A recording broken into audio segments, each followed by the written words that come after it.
Hello everyone and welcome to another MMO discussion video. My name is Brian if you happen to be new to the channel, and in today's video I want to dive into the question and the discussion about sandbox MMOs versus theme park MMOs and why I feel, especially with the Pax Dei alpha, why I feel that we could see the return of the genre that I truly have felt has been neglected both in terms of investment but also in terms of players' mind share.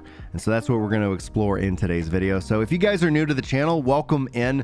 My experience, my start in the MMOs all started with Final Fantasy XI as a sandbox MMO. I then later moved into Final Fantasy XIV, which started off as a sandbox, but in their rebuild, they shifted into theme park, and they had to do so because of what it meant to save the game and the company, because WoW, no matter what you think about that game, set a new mold. It defined the genre for not just a handful of people, but almost for every MMO player at that time. And so we end up seeing a generational shift, a generational divide between those who were introduced to MMOs via World of Warcraft and those who were introduced to MMOs pre-World of Warcraft. And like it or not, they have continued to define and set what it means to be. And I feel that the conversation needs to shift into treating theme park and treating sandbox as two completely different genres with perhaps the same kind of root parent, or, you know, if you think about a family tree where it branched off and created its own forest.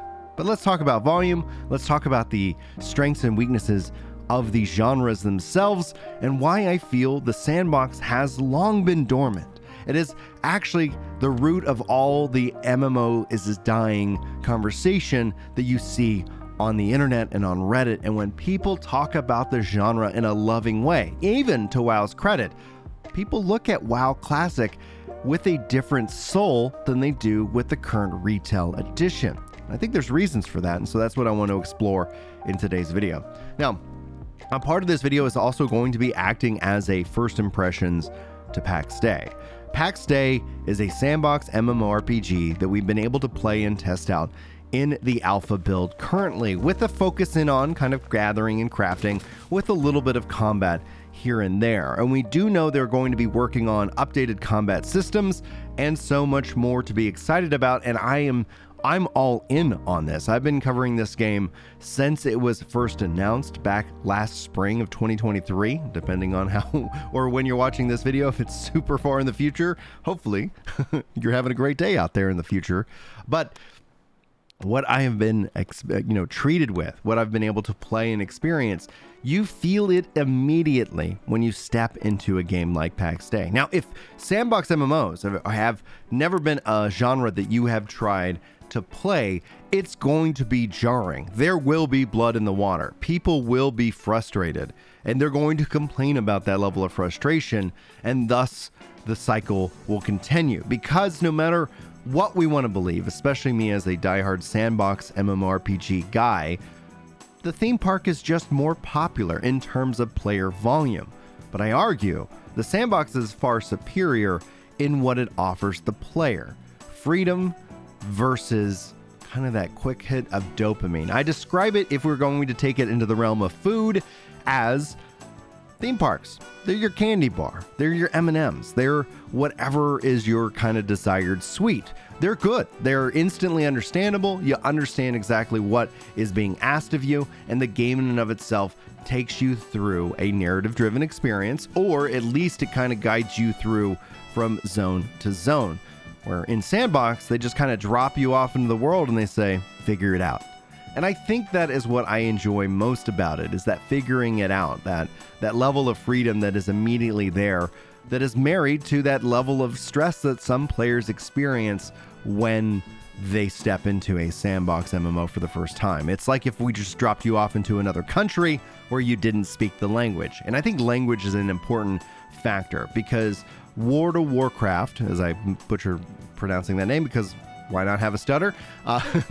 World of Warcraft redefined the language of what it means to be an MMO. When anybody steps into an MMO, they immediately are like, okay, these are the keybinds, these are kind of the themes, these are the quests. I understand what is being asked of me because I've done this all before. But I think that truly actually highlights one of the core complaints. What is an MMO in 2023? Is Fortnite an MMO in 2023? What constitutes this kind of genre? Where I feel like Theme Park has really leaned into kind of, in a way, the Diablo-esque model. And when Diablo stepped more into that shared world experience, I just felt like that was a natural evolution. But where you get that idea of like queuing up for dungeons, we're just going to get you into the content and we're going to artificially incentivize you doing that content just to keep that carrot in front of the stick, keep you on that grind loop. And it works because it does. We've seen the numbers until it doesn't. And that's where you end up seeing, I think, Theme Park having kind of the biggest burnout in terms of it. Because again, you're just consuming that sweet sugar. And eventually your body's like, I just need something different. Now, when you step into the world of a sandbox MMO, you're stepping into a plate of vegetables. Maybe there's a little protein over there on the side.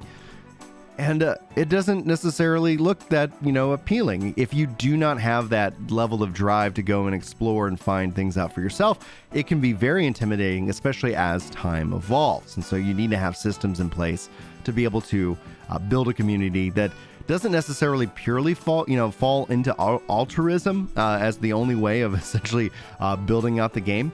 But I think the player freedom and choice is what I crave more in these games. It feels more like a persistent online world, another realm, if you will, that we get to step through and visit through our computers. That does mean, and the critiques of the sandbox are, I don't want a job in my game, right? And that's why sandbox isn't necessarily for everybody, but it feels more social and it feels slower in a degree. And I think those are actually strengths of the sandbox, as opposed to something where it is just that quick hit of dopamine. You get in, you do preparation, you do whatever, you end up going in whatever direction you want, and adventure either finds you or you end up just going on a long walk through a forest or something like that. But what I appreciate about that and what I'm looking forward to, especially with the future of Pax Dei, is the combat and is the PvP.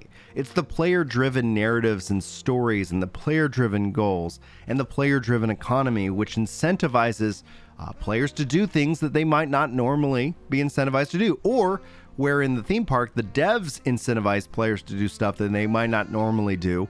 The players themselves get to make that choice. And what we're seeing here, what the hope is for the future of the sandbox MMO, is success. And this is the key kind of difference that I was talking about, especially on stream, is that if the game is financially successful, I don't care if it's popular, because I know there's going to be plenty of people who aren't going to resonate with what it has to offer. They're going to want that sugar. They're going to want that quick hit of dopamine. They're going to jump from game to game. And some people even say the things that are truly competing against the MMOs when we talk about theme parks are games like Marvel Snap or things like Game Pass, where you just have a wide selection of things that you can enjoy, that you can play, that you can experience.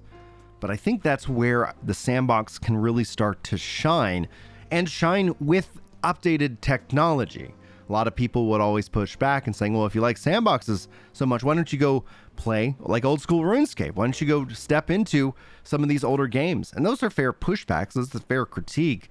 But I think when we as MMO sandbox players have wanted, we've craved a high quality experience, something both visually, it has the visual fidelity that really gets you excited, but also the gameplay aspects that have been evolved outside of essentially what we've seen when the genre was first envisioned. And that's where Pax Dei, I think, shines. Being able to build things out into the open world feels like what Valheim, in a way, kind of really got me excited about. Like, I was like, this is cool, and it'd be great if it was persistent, if there was a wider range of players, and that's what Pax Dei hopes to deliver. But this isn't just about Pax Dei. Star Citizen also is in the same boat, still being built. But what gives me a lot of hope for the genre, though, itself, is that people really have supported Star Citizen.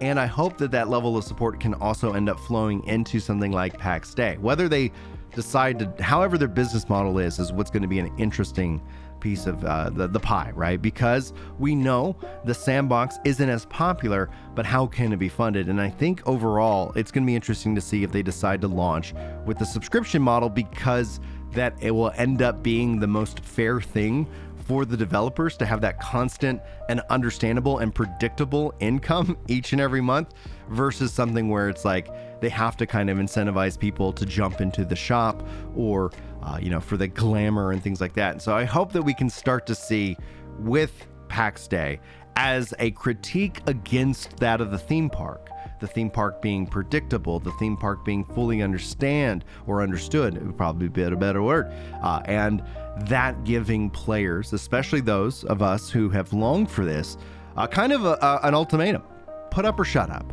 Step in and play and support these games that you say you want, or perhaps the genre is truly dying. Anyway, guys, I'd love to hear your thoughts. I'm very excited to continue to cover Pax Dei, so if you guys like that coverage, hit that like button and subscribe so you don't miss a Pax Dei video, or you can always just check out my other channels and content and so much more. I appreciate each and every one of you for being here. If you feel like the video earns it, also check at the top link in the description for my Instagram challenge. You guys have pushed me to over 200 followers over on Instagram, and my fellow stand-up comedians have challenged me to get to over 1,000. So the top link in the description is for Instagram, where I post reels and so much more. So hopefully you guys enjoy the content over there as well. And thank you so much for the support. I wish you guys all the very best. I look forward to seeing you in my next video. But until then, take care.